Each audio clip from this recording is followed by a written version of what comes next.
हाल ही में लाहौर के इलाके जौहर टाउन में एक अफसोसनाक वाक़या पेश आया, जहां पर उमर नामी शख्स अपने बहनोई के साथ वालदा की कब्र पे यानी दुआ मांगने के लिए गया और घात लगाए बैठे पहले से ही मुलजमान ने अंधाधुंध फायरिंग कर दी, जिसके नतीजे में उमर के बहनोई मौके पर ही दम तोड़ गए।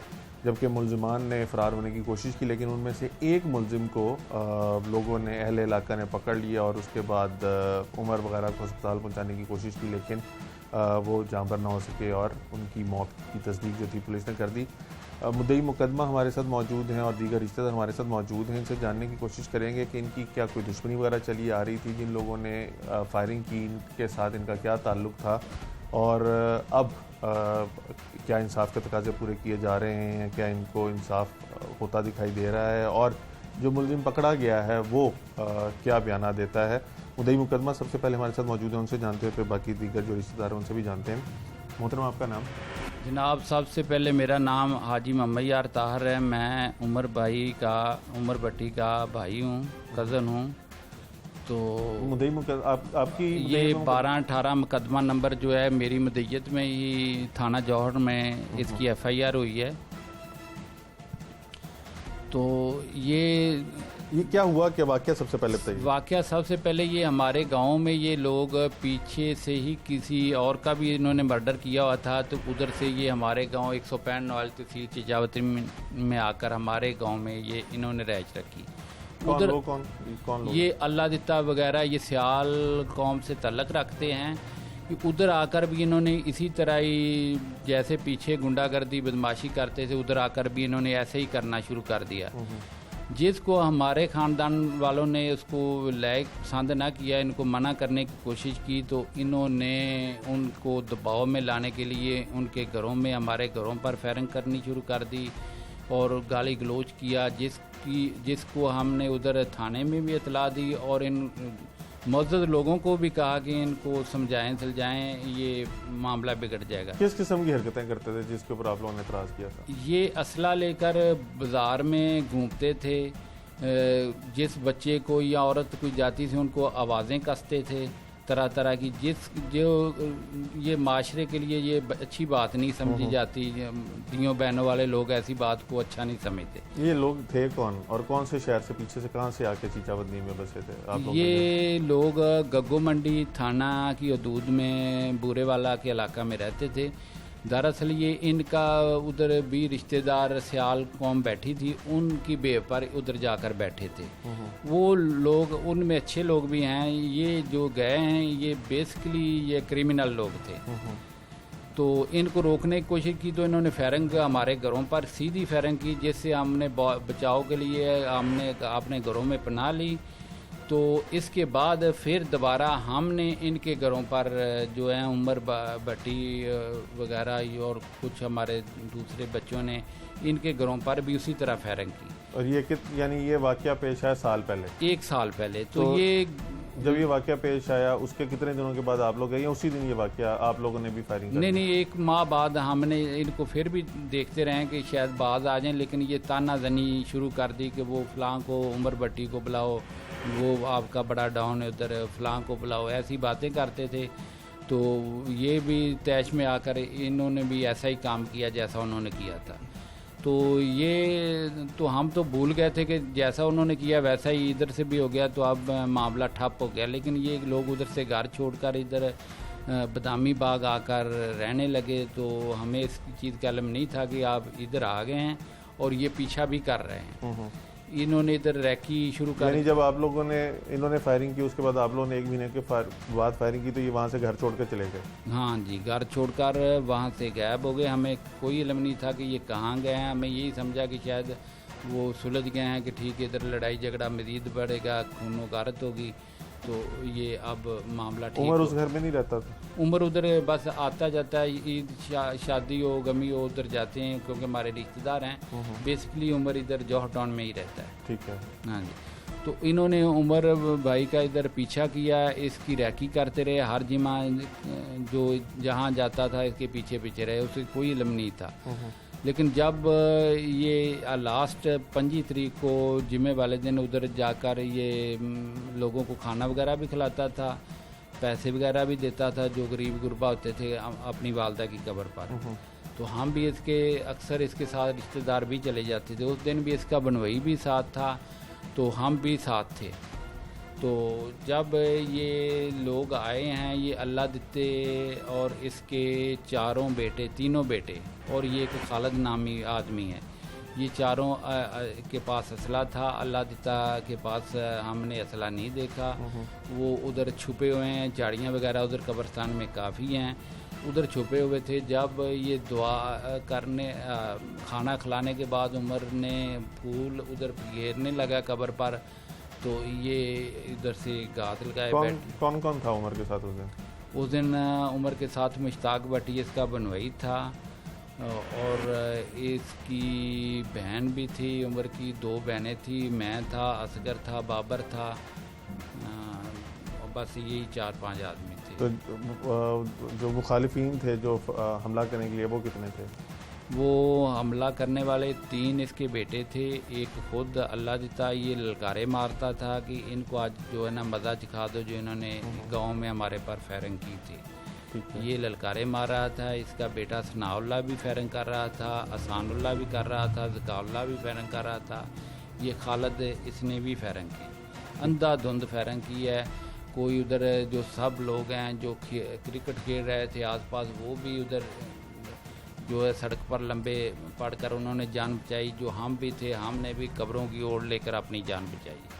ये दहशत गर्दों की तरह उधर आए हैं, नहते जो है हमारे भाई उन पर फायरिंग की है और उनको बेदर्दी से कत्ल कर दिया। एक बंदा मौके से भी पकड़ा गया था, वो कौन है? वो अपना नाम पहले उसने अख्तर बताया है, वो भी पहले। उसको किसने पकड़ा? आप लोगों ने पकड़ा? हम लोगों ने लोगों की मदद से पकड़ा है और उसको रंगे हाथों पकड़ा है। उसका पिस्तौल भी पकड़ा है, मैगजीनें भी उसकी उधर ही गिर गई थी, वो भी पकड़ कर उधर फ़ौरन हमने पुलिस को बुलाया है, तो वो पुलिस को हमने दे दिया। वो पहले अपना नाम गलत बताता रहा, बाद में पुलिस ने उसे तफ्तीश में फ़ोन छान की तो उसका नाम खालिद निकला है। वो भी 302 के मुकदमा में पहले 20 साल जेल से 6-7 माह पहले छूट कर आया है। तो आप लोग उसको पहले जानते हैं जो पकड़ा गया? नहीं, उसको हम नहीं जानते, उसकी शक्ल पहली दफ़ा ही हमने। क्या कहता है? कोई बात वगैरह आपसे हुई? कोई आपने पूछा? हाँ, हमने उससे पूछा कि हमारी आपसे क्या दुश्मनी थी, हमारे ये जो लाल हीरे भाई हैं इनको आपने कत्ल कर दिया है, तो किस वजह से कत्ल किया आपने? उसने कहा कि मुझे इन्होंने लालच दिया था कि आप ऐसा करें तो आपको हम प्लाट भी देंगे और बहुत ज़्यादा पैसे देंगे। तो हमारी इनके साथ जो है मुखालफत है, दुश्मनी। अल्लाह दिते ने इसको वर्गलाया है और वर्गला कर इसको इधर ले आया। तो फिर इसका मतलब है ये जो शख्स खालिद पकड़ा गया है, ये तो फिर उजरती कातिल हुआ? हाँ, ये बिल्कुल पैसे और यानी आप लोगों के साथ कोई दुश्मनी नहीं है, लालच उनकी लालच में आके? बिल्कुल हमारी दुश्मनी जो अल्लाह दिता वगैरह के साथ है, ये उन्होंने इसे ख़रीदा है या लालच दिया है, ये उजरती कातिल है। लेकिन आपको लगता है कि इतनी मामूली सी बात के सिर्फ हवाई फायरिंग से बात शुरू हुई और आपके ख़ानदान के 2 बंदों को कत्ल कर दिया, कि यही वजह हो सकती है या इसके अलावा भी कोई वजह हो सकती है? फ़िलहाल तो हमें यही मालूम होता है, लेकिन हो सकता है कि कोई ये उमर भाई के इधर प्लाटों वगैरह का कारोबार था, प्रॉपर्टी का, कोई बैग से कोई आदमी ऐसा सपोर्ट कर रहा हो, तो कोई कह नहीं सकते। लेकिन फ़िलहाल हमें यही नज़र आता है क्योंकि उन्होंने ललकारे भी उधर मारे हैं, बातें भी यही की हैं। तो इसके पीछे अगर किसी का सियासी आदमी का हाथ हुआ या कोई और आदमी हुआ तो पुलिस वाले इसे तफ्तीश में ले आएंगे। हमारी तो पुलिस से भी अभी तक अतमाद ही है कि वो ये तफ्तीश को जो है अच्छे तरीके से करेंगे। लेकिन हमें बाज़ औक़ात ये सिक्योरिटी पर जो है ना बड़ा शक भी गुजरता है कि इससे पहले 2 दिन पहले इधर जौहर टाउन में बम धमाका हुआ है, तो ये मोज़ीन को तो जगह जगह नाके लगाए हुए हैं पुलिस वाले, उधर इनको रोकते हैं, इनकी तलाशियां लेते हैं, उनको बेइज्जत करते हैं। ये आदमी जो है पूरे लाहौर में बदामी बाग से लेकर असला लेकर। अच्छा, ये बदामी बाग से है? ये आप लोगों को पुलिस ने बताया, उस बंदे ने बताया? ये आदमी ने कहा कि हम बदामी बाग में रहते थे। तो दूसरा बंदा जो फरार हुआ, जिसने एक और बंदा वहाँ पे मौजूद था, वो कौन था? उसके बारे में नहीं खालिद ने बताया? वो सनाउल्ला, असानुल्ला, ज़काउल्ला ही है ना, तीनों 4 ही भागे हैं। सारों ने फायरिंग की है? सब ने फायरिंग की है। तो वो फायर लगे किसके, आप यानी क्योंकि आप मौके पे ये मौजूद 2 फायर जो है ना, ये उमर भाई के जो लगे हैं, ये 2 फायर जो है इसने, एक जकाउल्ला है इसका भाई, एक ये अपना सनाउल्ला इसके लगे हुए हैं। तो दूसरे को मुश्ताक भट्टी को जो है ये खालिद के और दूसरे हसान के लगे हुए हैं। इसी तरह इनके सब के इन्होंने लहदा जो है फायरिंग की उधर, और जो ये इनका बाप जो उधर ललकारे मारता रहा है, भंगड़े डालता रहा है कि आज हमने दुश्मनों को तो अगर ये आप नेस्तनाबूद कर लोगों दिया। के बंदे पीछे चीचा वदनी से यहाँ तक लाहौर उसका पीछा करते हुए आ गए और रैकी करके उनको पता था कि ये जुम्मे को यहाँ पे जाता है और उसको ऐसे कत्ल कर दिया उमर को और आप उसके बहनोई को, तो अभी आप लोग समझते हैं कि उनकी तरफ से अब कोई दोबारा अटैक वगैरह नहीं होगा, कोई खतरा वगैरह है आप लोगों को उनकी तरफ से, और किस किस्म का खतरा है? देखो ये तो हम समझते हैं कि ये पहले गाली गलोच और फायरिंग पर इतना बड़ा उन्होंने एक्शन लिया है, 2 आदमी उन्होंने कत्ल कर दिए, भून डाले हैं। तो अब तो देखो उनको भी पता है कि ये उन पर भी मौत उनके सराहने खड़ी हुई है कि अगर लीगली अच्छे तरीके से इन्वेस्टिगेट हुआ तो ये आदमी नहीं बचेंगे, ये मौत के मुंह में जाएंगे। तो वो तो इसका एक्शन तो लेंगे लाजमी, जब उनको पता है कि हमने तो आप भी लोगों चले को जाना खतरा है? खतरा तो बहुत आप ज़्यादा लोगों ने किसी आला हुकाम को, पुलिस को बताया? हमने दरख्वास्तें दी कि हमें सिक्योरिटी दी जाए या खुद हम जो है अपनी प्रोवाइड कर लेते हैं, हमें इजाज़त दी जाए।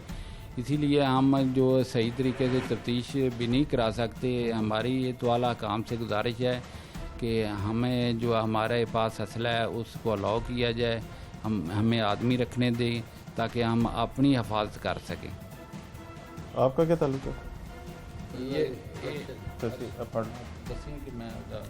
ਤੁਸੀਂ ਕੀ ਲੱਗਦੇ ਹੋ ਉਹਦੇ ਉਮਰ ਦਾ? ਹਾਂਜੀ ਉਮਰ ਦੇ ਕੀ ਲੱਗਦੇ ਹੋ ਤੁਸੀਂ? ਉਮਰ ਦੇ ਉਹ ਮੇਰੀ ਫੁੱਫੀ ਦਾ ਪੁੱਤਰ ਉਮਰ ਹਾਂ, ਤੁਹਾਡੀ ਫੁੱਫੀ ਦੀ ਧੀ ਸੀ ਜਿਹਦਾ ਪੁੱਤਰ। ਕਿਹੋ ਜਿਹਾ ਸੀ ਉਮਰ? ਹਾਂਜੀ ਉਮਰ ਕਿਹੋ ਜਿਹਾ ਸੀ? ਉਮਰ ਵੇਖਿਆ ਜਿਵੇਂ ਜਵਾਨ ਆਦਮੀ ਸੀ, ਸੋਹਣਾ ਸੀ। ਵਿਹਾਰ ਵਗੈਰਾ ਮਿਲਣਾ ਮਿਲਾਣਾ ਲੋਕਾਂ ਨਾਲ ਕਿਹਦਾ ਸੀ ਉਹਦਾ? ਹਾਂ ਯਾਰਾਂ ਦਾ ਯਾਰ ਸੀ, ਬਹੁਤ ਅੱਛਾ ਬੰਦਾ ਸੀ।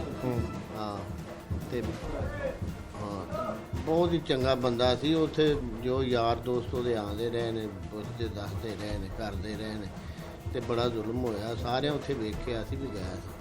तो उनका इंसाफ होता कोई नजर आ रहा है? ਹਾਂਜੀ इंसाफ होता कोई नजर आ रहा है? ਹਾਂਜੀ ਹਾਂਜੀ ਕੋਈ ਪੁਲਿਸ ਵਾਲੇ ਤਾਮਨ ਕਰ ਰਹੇ ਨੇ ਸਹੀ? ਪੁਲਿਸ ਵਾਲੇ ਜੀ ਤਾਮਨ ਨਾਲ ਵੇਖੋ ਨਾ ਕਿੰਨੇ ਦਿਨ ਹੋ ਗਏ ਨੇ, ਸਾਨੂੰ ਆਪ ਨੂੰ ਬੜਾ ਖਤਰਾ ਹੈ। ਜੇ ਪੁਲਿਸ ਵਾਲੇ ਤਾਮਨ ਖਾਂਦੇ ਤਾਂ ਨੇ ਕਰਦੇ, ਬਾਹਰ ਨਹੀਂ ਸਹੀ नहीं कर रहे। भाई आपका क्या ताल्लुक है उमर के साथ? जी मेरा वो मामू था और वो कज़न था, पुप्पो का बेटा था। कैसा था उमर मिलने मिलाने में, दोस्तियां यारियां उसकी कैसे लोगों के साथ थी? बहुत अच्छे इंसान थे, दोस्ती बड़े अच्छे लोगों से थी दोस्ती। आज तक इस तरह का कोई सुनने को बात आई नहीं, कोई इस तरह की बात की इतनी दुश्मनी है ही नहीं थी। तो बस जी। तो जैसे उनके बहनोई बता रहे हैं कि ये पीछे से लोग आए, तो आप लोग भी पीछे से उसी इलाके के हैं? नहीं असी शेखपुरा तो आए। ਇਹ ਜਿਹੜਾ ਨਾ ਮੁਸ਼ਤਾਕ ਕਤਲ ਹੋਇਆ वो शेखपुरे का। आपका क्या लगता था जो मुश्ताक कत्ल? वो पुप्पो का बेटा था। वो क्या करते थे?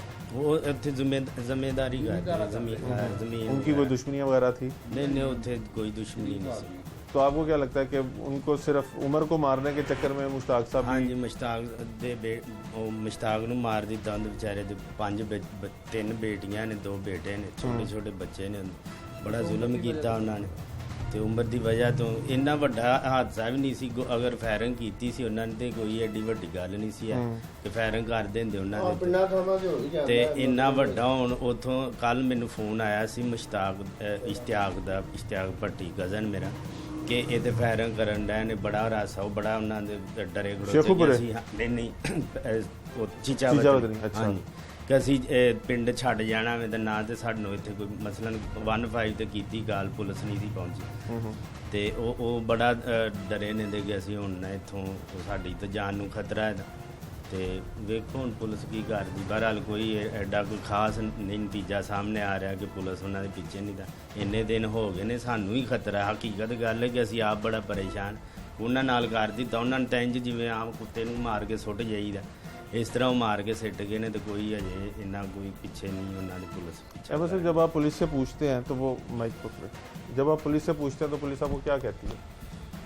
केस पुलिस वो तो कहते हैं कि हमने CDR भी उनकी निकाल ली हैं, तो उनके डाटे शाटे निकाले हैं, मोबाइल उनके पहले जो है ना वो उन्होंने बंद कर दिए, सिमें निकाल दी थी। तो अगर जूनी वो सिमें वगैरह किसी मोबाइल में डालेंगे हमें पता चलेगा तो इंशाल्लाह हम जो रेट करेंगे। पहले उन्होंने बेसिकली पहले दिन ही उधर बदामी बाग जहाँ उनको पता चला कि इधर रह रहे थे, उधर गए ने, वो एक मकान का ढांचा था जहाँ मैं भी गया था, तो वो ढांचा नुमा घर था जहाँ इन्होंने रह रहे थे।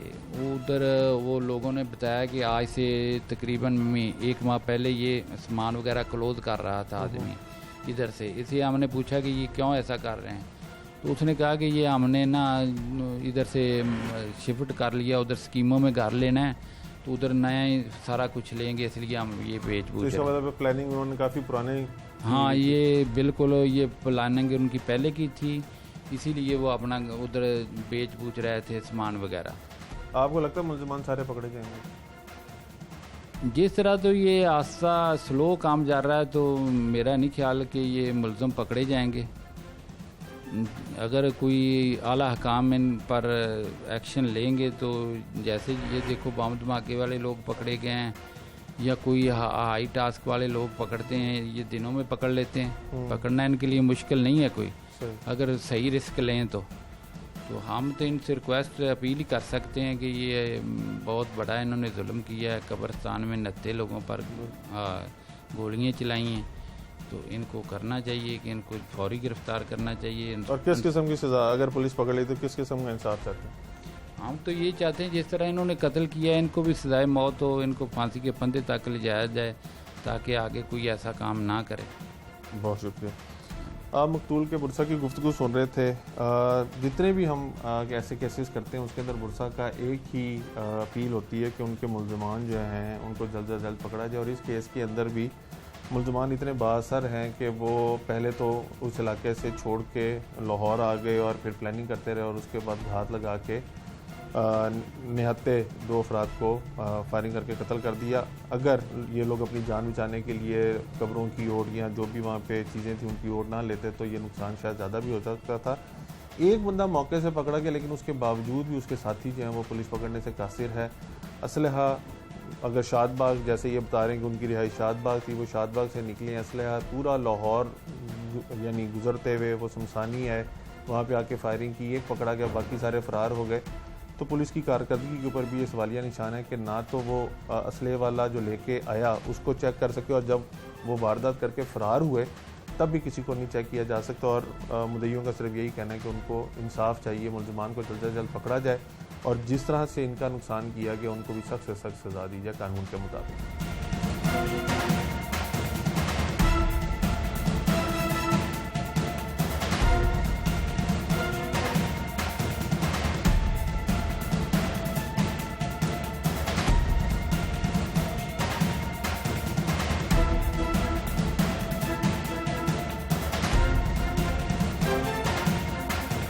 एक तो पहली बात है कि इतने बड़े शहर में इतनी ज़्यादा आबादी में इतने ज़्यादा इश्यूज़ में इवन एक पुलिस स्टेशन के लिए भी शायद इतना पॉसिबल नहीं है कि उसका SHO जैसे रूरल में उसका इतना इन्फ्लुएंस ज़्यादा होता है, उसके पास मालूमात ज़्यादा फ्लो करते हैं, उसको पता होता है, तो अर्बन में शायद उसके पास इतना इन्फ्लुएंस या इतनी इन्फॉर्मेशन या इतना टाइम नहीं होता कि वो अपना गेज कर सके या जज कर सके या इन्फॉर्मेशन डेवलप कर सके कि दुश्मनी है। दूसरी साइड आती है जो अवेलेबिलिटी ऑफ वेपन है, तो इलीगल वेपन्स के ऊपर कंट्रोल करना, फॉर दैट मैटर जो लीगल वेपन्स होते हैं वो भी पुलिस रूल के मुताबिक उसको रजिस्टर नंबर 17 में उनको लाइसेंसेस जो होते हैं उनको पुलिस थाने में रजिस्टर होना चाहिए, उसके ऊपर वेपन एमुनेशन कितना है वो सारा होता है। ये वो स्टेप्स हैं कि जो इसके ऊपर असर डालते हैं। मिसाल के तौर पर मैं एक एग्जांपल आपको देना चाहता हूँ कि इस्लामाबाद में SSP ऑपरेशन रहा हूँ, तो वहाँ पे हमने टेररिज्म का जब थोड़ा ज़्यादा था तो उस पर हमने बहुत ज़्यादा एक्सटेंसिव सर्च ऑपरेशंस किए, पूरे इस्लामाबाद के इलाके कॉर्डन करके रेंजर्स के साथ मिलकर, तो बहुत ज़्यादा इलीगल वेपन पकड़ा और लीगल को डॉक्यूमेंट किया, तो उस साल वहाँ पे मर्डर की परसेंटेज में कमी हुई थी।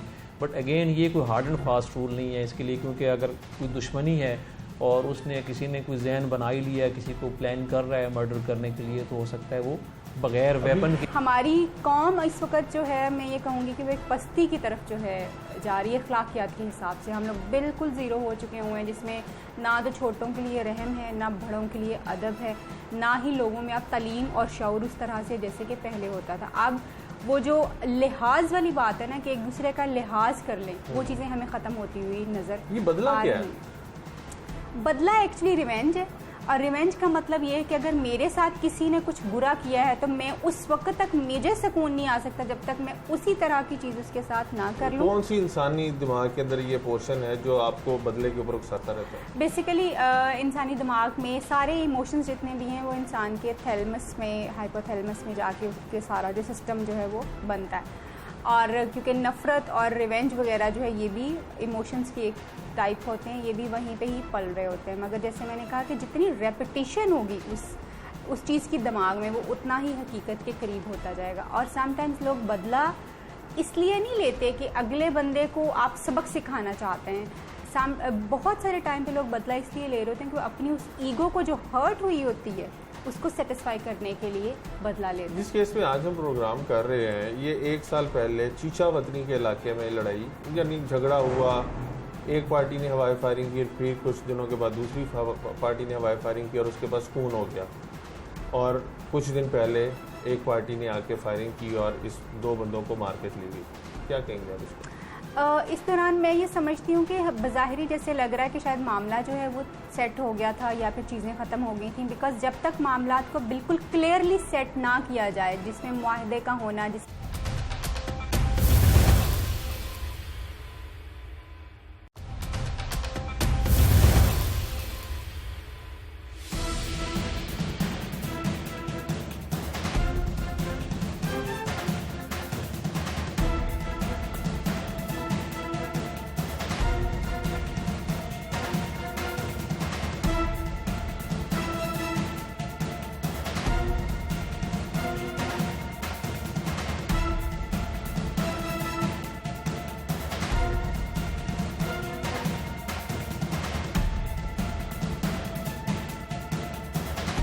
डीआईजी ऑपरेशंस लाहौर साजिद कैनी साहब हमारे साथ मौजूद हैं। पुलिस जो है वो मुख्तलिफ औकात के अंदर नाजायज़ असला के ख़िलाफ़ ना सिर्फ कैंपेन्स करती है बल्कि ग्रैंड ऑपरेशन भी पिछले साल किया गया था, लेकिन उसके बावजूद भी दुश्मनी को बुनियाद बनाकर हर साल 500 से ज़ायद अफराद को लाहौर में कत्ल किया जाता है। कैनी साहब से जानेंगे कि जब पुलिस इतनी विजिलेंट है, तमाम इकदाम उठाती है, तो फिर ये कत्लों की जो वारदातें हैं, दुश्मनियों के नाम पे जो कत्लों की वारदातें हैं या डोमेस्टिक वायलेंस के नाम पे जो कत्लों की वारदातें, इनको रोकने में क्यों पुलिस जो है वो कामयाब हुई? कैनी साहब, एक तो वक्त के लिए शुक्रिया। पुलिस गाए बगाए जो नाजायज़ असले के ख़िलाफ़ क्रैकडाउन है वो करती रहती है। दूसरा, आप लोगों ने एक नई वो भी शुरू की थी कि जो प्रोटोकॉल के नाम के ऊपर लोग डालों के अंदर गनमैन लेके खौफ व राज पैदा करते थे, उनको भी आप लोगों ने स्नप करने की बहुत कोशिश की, लेकिन फिर भी दुश्मनियों की को बुनियाद बनाकर लोग जो है वो लाहौर में भीड़ चढ़ाए जा रहे हैं। क्या कहेंगे? देखें, मर्डर जो है वो शायद दुनिया का पहला क्राइम भी मर्डर ही है। ये हज़ारों सालों बल्कि अरबों सालों से ये काम ऐसा होता है। और अगर मर्डर का आप किसी भी दुनिया के किसी भी सोसाइटी के किसी भी माशरे के मर्डर का आप एनालिसिस करें तो उसमें कुछ चीज़ें होती हैं कि वो कोई सडन प्रोवोकेशन पे होता है, कोई आपकी पुरानी दुश्मनी है, कोई माली दुश्मनी है, कोई कारोबार का प्रॉब्लम है, कोई इस तरह के ढेर सारी रीज़न्स, 11-12 रीज़न्स को हम कैटेगराइज करके उसका एनालिसिस करते हैं। तो ये जो दुश्मनी वाला जो प्लान मर्डर होते हैं, ये उनमें से एक मेजर पोर्शन उसमें से ही होता है। और आपको पता है कि ये यहाँ पे नहीं, आप रूरल इलाकों में चले जाएं, पाकिस्तान के किसी हिस्से में चले जाएं, दुनिया के रीजन के किसी दूसरे मुल्क में चले जाएं, वहाँ पे ये सारी चीज़ें हो रही होती हैं। हमारी पुलिस की जो नॉलेज में बात, एक तो ये होता है कि अगर आप रूटीन में कोई लड़ाई झगड़ा पहले होता है तो वो आती है, तो उसमें एक जो प्रिवेंटिव रजीम है लॉ में एक मौजूद है कि प्रिवेंशन ऑफ क्राइम के लिए हम एफर्ट करते हैं कि उनको हम पाबंद ज़मानत करते हैं, मजिस्ट्रेट के सामने पेश करते हैं, वो श्योरिटीज़ लेते हैं कि आप लड़ेंगे नहीं। लेकिन उसके बाद भी ये चीज़ें होती हैं और ये इसमें ये चलता रहेगा। ये चीज़ें इसमें शायद हम ये कहें कि आप कहें कि पुलिस का कोई बड़ा प्रोएक्टिव रोल है, वो मुश्किल काम होता है। कुछ एग्जांपल्स हमने जो सेट किए हैं, जैसे मैं इससे पहले डिस्ट्रिक्ट पुलिस ऑफिसर था हाफिजाबाद में, तो एक ऐसे दुश्मनी थी जिसमें 22 मर्डर पिछले 17 सालों में हो चुके थे। तो उसमें फिर हमने सारे जो उनके पार्लियामेंटेरियंस थे, वहाँ के जो नोटेबल्स थे, बाकी पुलिस का जो इन्फ्लुएंस था, उसको इस्तेमाल करते हुए दोनों पार्टियों के साथ बिठाया, उनका राजीनामा करवाया, उसको बाकायदा उसको डॉक्यूमेंट किया और उसको एग्जीक्यूट किया डॉक्यूमेंट को। उनकी 17 साल की दुश्मनी हमने ख़त्म की जिसमें 22 जाने जा चुके थे। इसी तरह से एक दूसरा था जिसमें जो 8 मर्डर्स हुए थे उनके, तो उसको राजीनामे पे ख़त्म कराया, तो वो भी ठीक रह रहे हैं। जो मेरी इतलात हैं। बट जो अर्बन पुलिसिंग होती है उसमें शायद इन चीज़ों के लिए इतना टाइम नहीं होता। शायद लाहौर जैसे 2.25 करोड़ शहर की आबादी में हो सकता है आपके पास मालूमात ही पूरी ना हो कि किसकी क्या दुश्मनी है क्या नहीं है। और यहाँ की दुश्मनी चूँकि कारोबार, प्रॉपर्टी की कीमतें ज़्यादा और बाकी जो फैमिली इश्यूज़ होते हैं उसके ऊपर डेली बेसिस पे क्रॉप अप हो रही होती हैं दुश्मनियाँ। तो आप अगर आप कहें कि बिल्कुल हमको टारगेटेड काम करके इसको बिल्कुल कंट्रोल कर सकते हैं तो वो शायद इतना पॉसिबल ना हो। अमीन महन साहब के दौर में SPCA की ड्यूटी लगी थी कि जितनी बड़ी दुश्मनियाँ हैं उनको ज़ाता दरबार में या बड़ी मसाजिद में लेके बैठा जाता था और वहाँ पे उनकी सुलह सफाई करा दी जाती थी। जैसे आप अभी हाफजाबाद की भी मिसाल दे रहे थे कि आइंदा कोई दोनों पार्टियों का बंदा जो है वो कत्ल ना हो। अभी हाल ही में शमशानी के इलाके में कब्रिस्तान के अंदर एक वाक़या पेश आया जिसके अंदर 2 बंदों को कत्ल किया गया और दुश्मनी जो थी वो चिचावतनी से लाहौर तक आई थी। इस किस्म के वाक़यात को रोकने के लिए क्या किया जा सकता है कि ऐसे वाक़यात रूनुमा ना हो? ये देखें ना, दो कंपोनेंट आप जिक्र कर रहे हैं। एक तो है कि हमारे पास एक दुश्मनी जो एक मतलब कॉज ऑफ एक्शन है बेसिकली, जो कि जिस पे मर्डर हो सकता है उसको हम आइडेंटिफाई करें, उसके ऊपर काम करें।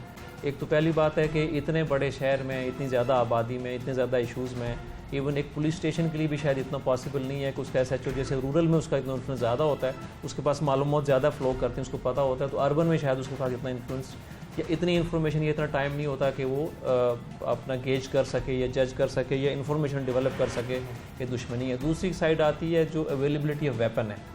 तो इलीगल वेपन्स के ऊपर कंट्रोल करना, फॉर दैट मैटर जो लीगल वेपन्स होते हैं वो भी पुलिस रूल के मुताबिक उसको रजिस्टर नंबर 17 में उनको लाइसेंसेस जो होते हैं उनको पुलिस थाने में रजिस्टर होना चाहिए, उसके ऊपर वेपन एमुनेशन कितना है वो सारा होता है। ये वो स्टेप्स हैं कि जो इसके ऊपर असर डालते हैं। मिसाल के तौर पर मैं एक एग्जांपल आपको देना चाहता हूँ कि इस्लामाबाद में SSP ऑपरेशंस रहा हूँ, तो वहाँ पे हमने टेररिज्म का जब थोड़ा ज़्यादा था तो उस पर हमने बहुत ज़्यादा एक्सटेंसिव सर्च ऑपरेशंस किए, पूरे इस्लामाबाद के इलाके कॉर्डन करके रेंजर्स के साथ मिलकर, तो बहुत ज़्यादा इलीगल वेपन पकड़ा और लीगल को डॉक्यूमेंट किया। तो उस साल वहाँ पे मर्डर की परसेंटेज में कमी हुई थी। बट अगेन ये कोई हार्ड एंड फास्ट रूल नहीं है इसके लिए, क्योंकि अगर कोई दुश्मनी है और उसने किसी ने कोई जहन बना ही लिया, किसी को प्लान कर रहा है मर्डर करने के लिए, तो हो सकता है वो बगैर वेपन के भी अभी आप लोगों ने एक डैशबोर्ड बनाने का ऐलान किया, फैसला किया कि असले के हवाले से डैशबोर्ड बनेगा कि कौन कहाँ से असला ख़रीद रहा है, किसके नाम पे है। उसको अगर आप इम्प्लीमेंट करते हैं, इनिशिएट कर देते हैं, तो आपको लगता है कि ये जो नाजायज़ असला है ये लाहौर में कम हो सकता है और कत्लों की वारदातें भी कम हो? जी, 2 लाइसेंस वेपन के बेसिकली 2 साइड्स हैं ना। एक तो जो लाइसेंस्ड वेपन है उसको भी कहीं ना कहीं डॉक्यूमेंट होना चाहिए, क्योंकि ये बहुत सारे हालात में जब इलेक्शंस होते हैं जहाँ पे आपको जैसे लड़ाई झगड़े का अंदेशा हो या फॉर दैट मैटर इवन किसी और सूरत हाल में कई दफ़ा लाइसेंस्ड वेपन भी गवर्नमेंट ऑर्डर करती है कि सारे के सारे पुलिस स्टेशन में जमा करवा दें। तो ये लाइसेंस्ड वेपन को डॉक्यूमेंट होना और availability with the law enforcement ये ज़रूरी है, ये होना चाहिए, पता हो किसके पास। इसकी जो दूसरी साइड है वो ये है कि अगर आपके पास अगर लाइसेंस वेपन है, उसका लाइसेंस और एमुनेशन दोनों रजिस्टर्ड हैं थाने में, पता है, तो आप भी एहतियात करेंगे उसके इस्तेमाल में कि मेरा वहाँ पे रिकॉर्ड मौजूद है तो मेरे से कोई पूछ सकता है कि चीज़ें आपकी कहाँ हैं और किस हालत में हुई है। बाकी इलीगल तो इसमें ज़ाहिर रजिस्टर इलीगल तो इलीगल होता है, उसके लिए तो किसी का। पिछले साल आप लोगों ने बहुत बड़ा क्रैकडाउन किया था, अभी दोबारा कोई, क्योंकि अगर देखें तो हर वाक़े के अंदर, जैसे इस वाक़े के अंदर भी उजरती कातिल को इस्तेमाल किया गया, तो वो डेफिनेटली लाइसेंस असले के साथ तो नहीं करेगा। तो पिछले साल जब आप लोगों ने किया तो उसके अंदर एक बड़ा खेप जो थी असले की आप लोगों ने रिकवर की थी, नाजायज़ असले की, तो कुछ ऐसा करने का प्लान रखते हैं कि ताकि हम डेली बेसिस पे जो सर्च ऑपरेशंस कर रहे हैं और असले के इलीगल असले के ख़िलाफ़ कार्रवाई कर रहे हैं वो तो एक चल रही है। जो अभी एक हमने जो डैशबोर्ड का आपने जिक्र किया उसका मकसद ये है कि जो हमारे लाइसेंस जो डीलर्स हैं, जो जिनकी तरफ ये अंदेशा आपको होता है कि वो इस काम में भी इन्वॉल्व हो सकते हैं, तो उनके स्टॉक्स वगैरह चेक हम करेंगे और साथ साथ इसको जो क्रैकडाउन अगेंस्ट इलीगल वेपन्स है उसको हम जारी रखेंगे और ये चलता रहेगा और इसकी वजह से इलीगल वेपन पे इंशाल्लाह कंट्रोल होगा। साथ साथ अभी हमने ये भी किया हुआ है कि जो अभी हवाई फायरिंग की एरियल फायरिंग की जो कॉल्स होती हैं 15 पे, उसको हमने सेंट्रलाइज़ किया है वो पूरे लाहौर के जितनी, और इसके अलावा 5054 मसाजिद हैं लाहौर की जिससे हम डेली बेसिस पे ऐलान करवाते हैं कि अपने इलाके में हवाई फायरिंग और पतंगबाजी और बाकी जो इस तरह की चीज़ें उसके लिए 15 पे इतला करें, इतला देने वाले को हम इनाम भी देते हैं। तो वो उसका हमने एक अलग सेंट्रलाइज करके उसके ऊपर हम डेली बेसिस पे एक्शन मॉनिटर करते हैं। तो अल्लाह की मेहरबानी से पिछले 15 दिनों में जो हमने एक्शंस किए हैं उसकी वजह से हमारी जो एरियल फायरिंग की कॉल्स कुछ परसेंटेज उसमें ड्रॉप हुई है, लेकिन इसको हम जारी रखेंगे ताकि इलीगल वेपन के ऊपर या फायरिंग के ऊपर जितना कंट्रोल सख्त किया जाए ताकि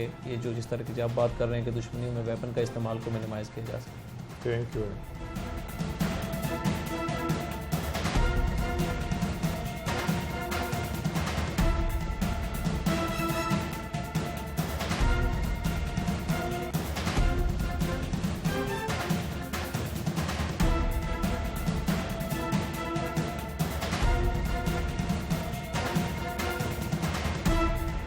हमारी कौम इस वक्त जो है, मैं ये कहूँगी कि वो एक पस्ती की तरफ जो है जा रही है अखलाकियात के हिसाब से। हम लोग बिल्कुल ज़ीरो हो चुके हुए हैं, जिसमें ना तो छोटों के लिए रहम है, ना बड़ों के लिए अदब है, ना ही लोगों में अब तालीम और शऊर उस तरह से जैसे कि पहले होता था। अब वो जो लिहाज वाली बात है ना कि एक दूसरे का लिहाज कर लें, वो चीज़ें हमें ख़त्म होती हुई नज़र ये बदला क्या है?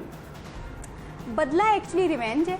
और रिवेंज का मतलब ये है कि अगर मेरे साथ किसी ने कुछ बुरा किया है तो मैं उस वक्त तक मुझे सुकून नहीं आ सकता जब तक मैं उसी तरह की चीज़ उसके साथ ना कर लूँ। कौन सी इंसानी दिमाग के अंदर ये पोर्शन है जो आपको बदले के ऊपर उकसाता रहता है? बेसिकली इंसानी दिमाग में सारे इमोशंस जितने भी हैं वो इंसान के थैलेमस में, हाइपोथैलेमस में जाके उसके सारा जो सिस्टम जो है वो बनता है। और क्योंकि नफ़रत और रिवेंज वगैरह जो है ये भी इमोशंस की एक टाइप होते हैं, ये भी वहीं पे ही पल रहे होते हैं। मगर जैसे मैंने कहा कि जितनी रेपिटेशन होगी उस चीज़ की दिमाग में, वो उतना ही हकीकत के करीब होता जाएगा। और समटाइम्स लोग बदला इसलिए नहीं लेते कि अगले बंदे को आप सबक सिखाना चाहते हैं। बहुत सारे टाइम पे लोग बदला इसलिए ले रहे होते हैं कि अपनी उस ईगो को जो हर्ट हुई होती है उसको सेटिस्फाई करने के लिए बदला लेते हैं। जिस केस में आज हम प्रोग्राम कर रहे हैं, ये 1 साल पहले चीचा वतनी के इलाके में लड़ाई यानी झगड़ा हुआ, एक पार्टी ने हवाई फायरिंग की, फिर कुछ दिनों के बाद दूसरी पार्टी ने हवाई फायरिंग की और उसके बाद खून हो गया। और कुछ दिन पहले एक पार्टी ने आके फायरिंग की और इस 2 बंदों को मार के ले ली। क्या कहेंगे आप इसको? इस दौरान मैं ये समझती हूँ कि बज़ाहिरी जैसे लग रहा है कि शायद मामला जो है वो सेट हो गया था या फिर चीज़ें ख़त्म हो गई थी। बिकॉज जब तक मामलात को बिल्कुल क्लियरली सेट ना किया जाए, जिसमें मुआहदे का होना,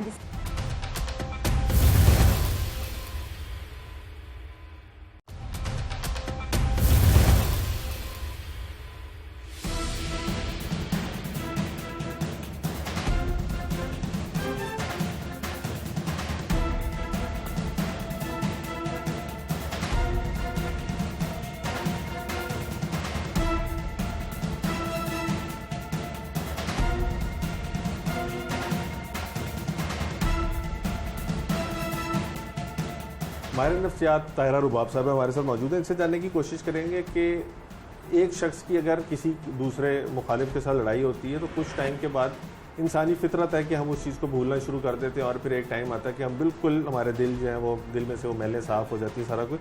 लेकिन अभी गुज़िश्ता कुछ टाइम से ये देखने में आ रहा है कि अगर कोई छोटी सी भी लड़ाई होती है तो लोग इसको इतना ज़्यादा दिल में रखते हैं और सर पर सवार कर लेते हैं कि जब तक बदला नहीं लेते, बदले की आग को नहीं बुझाते, तब तक जो है वो उनको चैन नहीं आता। इसकी क्या वजूहात है और इस केस के ऊपर भी बात करेंगे जिसके अंदर 1 साल पहले होने वाली लड़ाई के बाद मुलजिमान ने अब जाके बंदे को कत्ल किया। तारा, एक तो वक्त के लिए बहुत शुक्रिया। पहले होता था, लड़ाई होती थी, लोग पढ़ते थे, सुलह हो जाती थी, बात ख़त्म हो जाती थी। अभी लोग दिल में बड़ी बातें रखते हैं, हर वक्त उसको सर पे सवार रखते हैं कि ये हमारे साथ इसने बुरा किया है, हम जब तक इसका बुरा नहीं करेंगे तब तक हमें सुकून नहीं आना, चैन नहीं आना। क्या वजह है? उमर, बेसिकली जैसे ह्यूमन, आपने कहा अभी बताया कि ह्यूमन ब्रेन और या ह्यूमन नेचर इस तरह की है कि ओवर द टाइम हम भूल जाते हैं और चीज़ें फेड हो जाती हैं। ऐसा नहीं होता। वो जो चीज़ें हम भूल जाते हैं वो हम भुलाने की कोशिश में होते हैं और हम उनकी अहमियत को अपनी ज़िंदगी में कम करते जाते हैं और वो ख़त्म होती जाती हैं। मगर वो लड़ाइयाँ जो कि हमारी इज़्ज़त के ऊपर ज़्यादा सवाल कर दें, जिससे हमारे जो है वो मेल ईगो या ईगो हर्ट हो जाए, सिर्फ मेल नहीं, अगर ईगो हर्ट हो जाए, उस वजह से वो वाली लड़ाइयाँ जो है लोग ज़्यादा भूलते नहीं हैं। वो हमेशा उनके दिल के अंदर रहती हैं और दिमाग उनको प्लान करता रहता है। ये यानी जिन चीज़ों को आप छोड़ना चाहते हैं आप उन्हीं को ही छोड़ पाते हैं, जिनको आप नहीं छोड़ना चाहते आप उनको हमेशा अपने साथ लेके रखते हैं, चाहे वो नफ़रत हो, वो मोहब्बत हो, वो लड़ाई हो, कोई लड़ाई में होने वाला कोई और बुरी बात हो, कुछ भी, वो आपके साथ साथ चलता रहता है। बाय द टाइम आप उसका ग्रज ले लेते हो। अब फीलिंग्स एक ऐसी चीज़ है अगर वो नेगेटिव हैं या पॉजिटिव हैं, अगर आप उसको अपने दिमाग में रिपीट करते रहते हैं तो वो बढ़ती रहती है, वो कम नहीं होती। और अल्टीमेटली दिमाग एक ऐसी चीज़ है जिसमें आप जिन चीज़ों की रेपिटेशन करते रहते हो ना, वो उसको प्लान करता रहता है कि अच्छा मैं उससे ऐसे बदला लूँगा, और फिर आप उसको विजुअलाइज भी करते हो, उसकी एक इमेजरी आपके दिमाग में बनना शुरू होती है। वो इमेजरी जितनी ज़्यादा स्ट्रॉन्ग होती जाती है, इंसान का फेल उतना ज़्यादा हकीकत के करीब जाता है और उस फेल को वो कर लेता है। सो इस तरह के केसेस में जहाँ पे लोग लेट गो नहीं कर पाते अपनी चीज़ों को, एक तो अपनी ईगो का बहुत बड़ा मसला बनाया हुआ होता है, और दूसरा जो है सोसाइटी में हमने देखा है कि लोग ये सोचते हैं लोग क्या कहेंगे कि ये बात इसने मुझे कही थी, मैंने इसको जवाब नहीं दिया या मैं चुप कैसे कर गया। पहले जैसे हमारी ट्रेडिशंस थी, हमारी रवायात थी, देखिए हम कहते थे लेट गो कर दो, छोड़ दो, सुलह सफाई करो, इस बात को इतना रह दो, मगर अब वो रवायात जो है हमारी ख़त्म हो चुकी हुई हैं। हमारी कौम इस वक्त जो है, मैं ये कहूँगी कि वो एक पस्ती की तरफ जो है जा रही है अखलाकियात के हिसाब से। हम लोग बिल्कुल ज़ीरो हो चुके हुए हैं, जिसमें ना तो छोटों के लिए रहम है, ना बड़ों के लिए अदब है, ना ही लोगों में अब तालीम और शऊर उस तरह से जैसे कि पहले होता था। अब वो जो लिहाज वाली बात है ना कि एक दूसरे का लिहाज कर लें, वो चीज़ें हमें ख़त्म होती हुई नज़र ये बदला क्या है?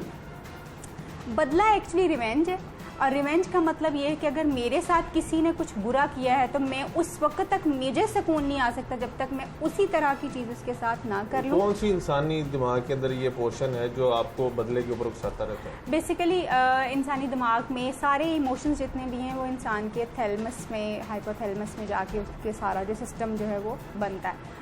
और क्योंकि नफ़रत और रिवेंज वगैरह जो है ये भी इमोशंस की एक टाइप होते हैं, ये भी वहीं पे ही पल रहे होते हैं। मगर जैसे मैंने कहा कि जितनी रेपिटेशन होगी उस चीज़ की दिमाग में, वो उतना ही हकीकत के करीब होता जाएगा। और समटाइम्स लोग बदला इसलिए नहीं लेते कि अगले बंदे को आप सबक सिखाना चाहते हैं। बहुत सारे टाइम पे लोग बदला इसलिए ले रहे होते हैं कि अपनी उस ईगो को जो हर्ट हुई होती है उसको सेटिस्फाई करने के लिए बदला ले। जिस केस में आज हम प्रोग्राम कर रहे हैं, ये 1 साल पहले चीचा वतनी के इलाके में लड़ाई यानी झगड़ा हुआ, एक पार्टी ने हवाई फायरिंग की, फिर कुछ दिनों के बाद दूसरी पार्टी ने हवाई फायरिंग की और उसके बाद सुकून हो गया।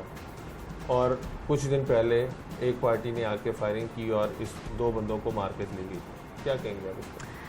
इस दौरान मैं ये समझती हूँ कि बज़ाहिरी जैसे लग रहा है कि शायद मामला जो है वो सेट हो गया था या फिर चीज़ें ख़त्म हो गई थी, बिकॉज जब तक मामलात को बिल्कुल क्लियरली सेट ना किया जाए, जिसमें मुआहदे का होना, जिसमें बातचीत का क्लियर तय होना, लोगों का बैठ के उस मामले को सेट करना, अगर ये ना हो तो उसी मामले के दोबारा होने के चांसेस जो हैं बहुत ज़्यादा हो जाते हैं, क्योंकि वो किसी एक जगह पे सेटल डाउन नहीं हुआ।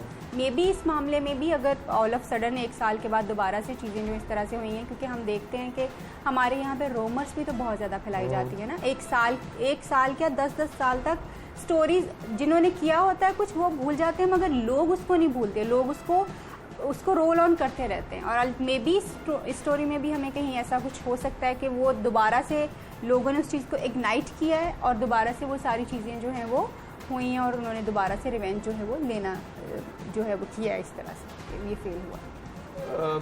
एक टाइम होता था कि खून देख के इंसान, हम लोग जो थे, हमारी सोसाइटी जो थी उसके अंदर एक भूचाल सा आ जाता था। अब लोग पैसे की खातिर इसके अंदर भी लोगों जो मुखालफीन हैं उन्होंने उजरती कातिल के ज़रिए बंदे को कत्ल करवा दिया।